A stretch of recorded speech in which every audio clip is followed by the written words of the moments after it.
हर हर महादेव। संसार जिसे अंत मानता है, मेरे शिव वहीं से शुरुआत करते हैं।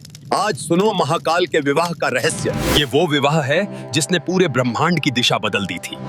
वैरागी शिव और प्रकृति स्वरूपा मां पार्वती का मिलन। ये कहानी शुरू होती है एक भयानक अंत से। जब माता सती ने उस अग्निकुंड में प्राण त्यागे, तो मेरे शिव ने इस संसार से ही मुख मोड़ लिया। महादेव का क्रोध और विरह, तीनों लोग कांप उठे। शिव सब कुछ छोड़कर महासमाधि में लीन हो गए। हजारों साल बीत गए। शिव सिर्फ एक पत्थर की तरह कैलाश पर जमे रहे। न कोई इच्छा, न कोई मोह। पर प्रकृति को तो पुरुष से मिलना ही था। माता सती ने पर्वतराज हिमालय के घर पार्वती के रूप में जन्म लिया। बचपन से ही पार्वती के मन में बस एक ही नाम गूंजता था, शिव। वो जानती थी कि शिव ही उनकी नियति है। उधर देवलोक में हाहाकार मचा था। तारकासुर नाम के राक्षस को वरदान था कि उसे सिर्फ शिव का पुत्र ही मार सकता है। अब देवता परेशान। शिव तो समाधि में हैं, उनका विवाह कैसे हो, पुत्र कैसे हो? सृष्टि का अंत तय लग रहा था। देवताओं ने कामदेव को भेजा शिव की समाधि तोड़ने। कामदेव ने अपना सबसे अचूक तीर महादेव पर चला दिया, पर शिव शिव हैं। उनकी तीसरी आंख खुली और पल भर में कामदेव जलकर राख हो गए, भस्म। देवता कांप गए, पर पार्वती नहीं डरी। उन्होंने तय कर लिया कि शिव को पाना है तो तपस्या की आग में जलना होगा। माँ पार्वती ने अन्न, जल, यहाँ तक कि पत्ते खाना भी छोड़ दिया। वो अपर्णा कहलाई। उनकी तपस्या से ब्रह्मांड डोलने लगा। शिव ने सप्त ऋषियों को भेजा पार्वती की परीक्षा लेने। ऋषियों ने शिव की खूब निंदा की। अरे वो तो शमशान में रहता है। शिव जैसे भी हैं, मेरे हैं। मैं किसी और के बारे में सोच भी नहीं सकती। तभी वो ब्राह्मण अपने असली रूप में आ गया। वो कोई और नहीं, स्वयं महादेव थे। तपस्या सफल हुई। हे पार्वती, आज से तुम्हारी तपस्या के कारण मैं तुम्हारा दास बन गया हूँ। अब शिव राजी तो हो गए, पर बारात कैसे जाए? देवताओं की बारात तो सज धज कर जाती है, पर शिव तो ठहरे अघोरी। महादेव ने नंदी से कहा, मेरे सारे गणों को बुलाओ। और फिर शुरू हुई ब्रह्मांड की सबसे अद्भुत बारात की तैयारी। हल्दी की जगह शमशान की राख मली गई। गहनों की जगह गले में नागों के हार पहनाए गए।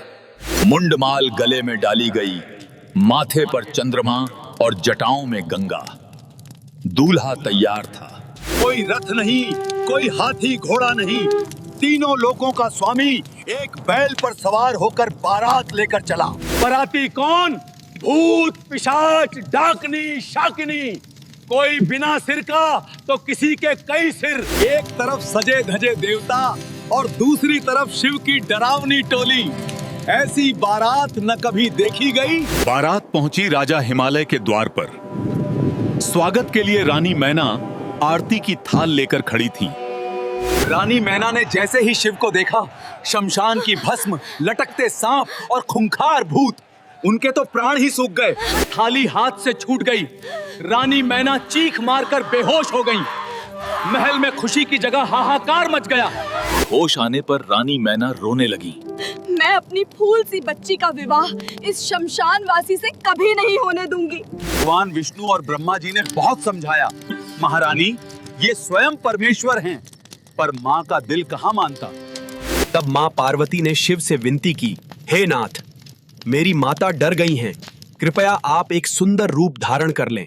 महादेव तो ठहरे भोलेनाथ, भक्त की बात कैसे टालते। उसी क्षण एक भयंकर चमत्कार हुआ।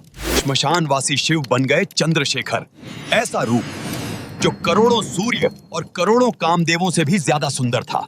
भस्म की जगह दिव्य चंदन, सांपों की जगह हीरे मोती के हार। उनके चेहरे का तेज देखकर सब स्तब्ध रह गए। रानी मैना ने जब शिव का ये मनमोहक रूप देखा तो खुशी के मारे आंसू छलक पड़े। उन्होंने शिव की आरती उतारी। शुरू हुई विवाह की रस्में। ब्रह्मा जी स्वयं पुरोहित बने। पूरे ब्रह्मांड ने इस महामिलन के लिए फूल बरसाए। अग्नि को साक्षी मानकर महादेव और मां पार्वती ने एक दूसरे को देखा। वो दृष्टि जिसमें संपूर्ण सृष्टि का सार था। ये सिर्फ दो शरीरों का मिलन नहीं था, ये पुरुष और प्रकृति का मिलन था। ये चेतना और शक्ति का मिलन था। हर एक फेरे के साथ प्रकृति में संतुलन वापस आ रहा था। सूखे पेड़ों पर पत्ते उग रहे थे, नदियां गा रही थीं। देवताओं ने राहत की सांस ली। शिव अब अकेले नहीं थे, उनके साथ उनकी शक्ति मां जगदम्बा थी। बिना शिव के शक्ति नहीं और बिना शक्ति के शिव शव के समान हैं। यही अर्धनारीश्वर का असली मतलब है। विदाई का समय आया। जो शिव कभी किसी से नहीं जुड़े, आज वो अपनी पत्नी को प्रेम से विदा कराकर कैलाश ले जा रहे थे। और जब वो कैलाश पहुंचे तो वो वीरान पर्वत पार्वती के आते ही एक सुंदर भवन में बदल गया। इसी मिलन से जन्म हुआ भगवान कार्तिकेय का, जिन्होंने अंततः तारकासुर का वध करके धर्म की रक्षा की। तो समझे, शिव ने ये विवाह अपने लिए नहीं किया था, ये ब्रह्मांड की रक्षा और प्रेम की परिभाषा तय करने के लिए था। महादेव जो कुछ करते हैं उसमें कोई ना कोई बड़ा रहस्य छुपा होता है। वो वैरागी भी हैं और सबसे बड़े प्रेमी भी। इसीलिए जो भी सच्चे मन से शिव पार्वती के इस विवाह का स्मरण करता है, उसके जीवन से सारे कष्ट भस्म हो जाते हैं।